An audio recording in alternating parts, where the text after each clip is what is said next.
This is What It Takes, a show that peers into the minds of groundbreaking innovators. Want to know how they turn big ideas into realities? Keep watching and listening.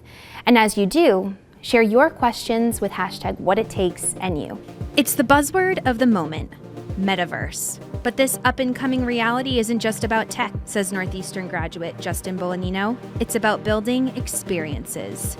JB's interactive stories for clients like Coachella and H&M are one of a kind. What's his secret? Keep watching to find out.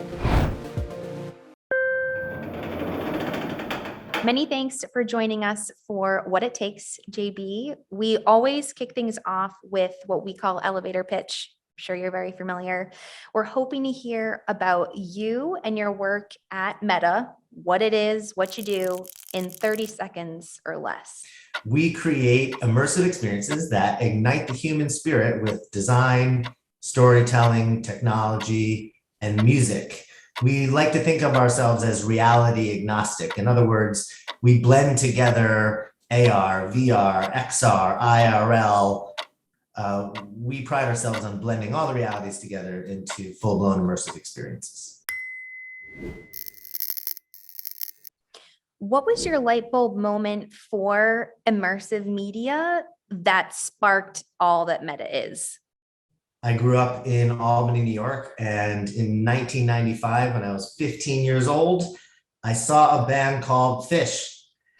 And that was, and still to this day, is about as immersive of an experience as it gets. So if there was ever a light bulb moment that I could trace my story back to, it's first seeing Phish. Would you say that that feeling that stuck with you sounds like it's the main thread of Meta and all that Meta does? It's that sensation that you had being in an immersive environment and saying, like, I want to bring this to other people. Well, you said the magic word, which is feeling, right? Everything that we do is focused first and foremost on feeling.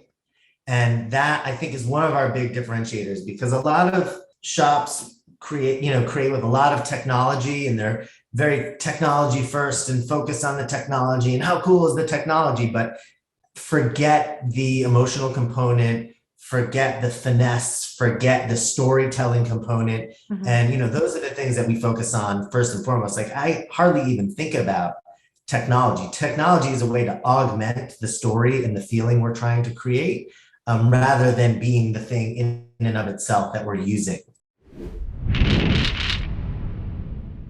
What stops along the way to Meta did you have that you had to pick up things? And what of those things would you recommend to others? I would have to cite my 4 years at Northeastern. Very specifically, one professor I had named Carrie Dugan, who taught existentialism philosophy, and very specifically, he was a scholar on Heidegger.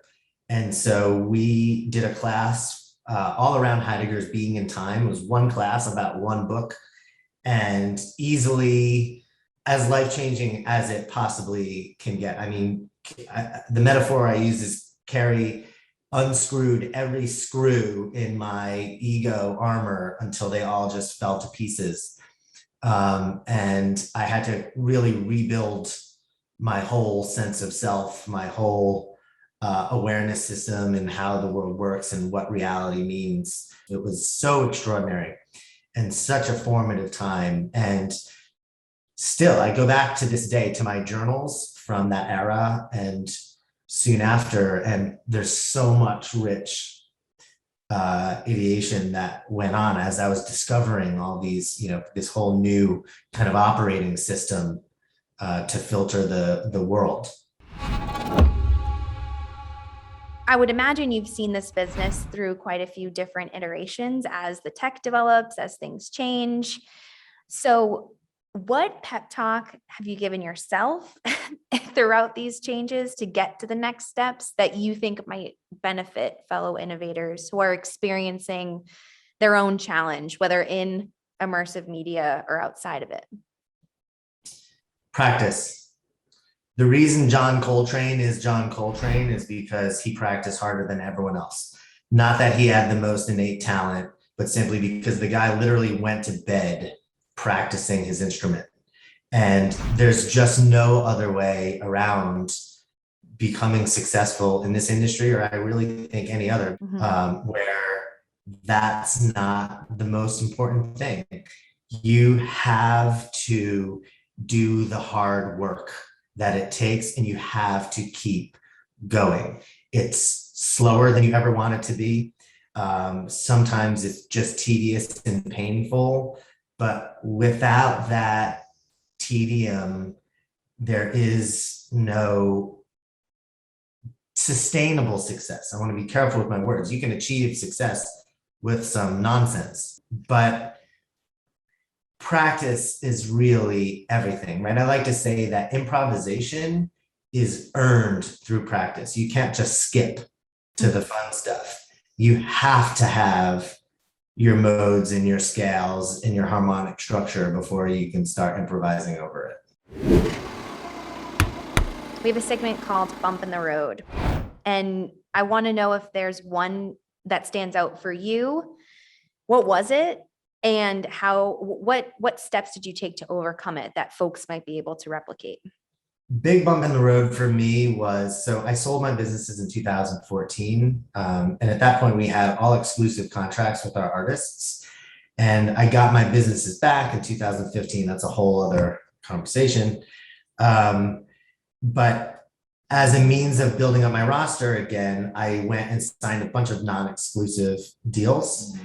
And so now, years later, we have built a platform that allows you to shop essentially for every type of creator, producer, technologist, fabricator. My bookkeeper is even on Reality, getting jobs, which is amazing. So we took a problem that we had, and it was a very big problem, and we turned it into our most valuable asset. And so now, there's no such thing as problems. There's only learning opportunities. And if you have that mindset, there's only growth. How would you answer the core question of the show? What does it take to bring whatever endeavor you're working on to the next step? It takes perseverance. It takes practicing your instrument day in and day out so you can get to a place where improvisation is meaningful. What's JB's key to better business practices? Well, practice and perseverance. Thanks for tuning in. Share your questions and ideas for future guests with #WhatItTakesNU on all platforms. This is What It Takes.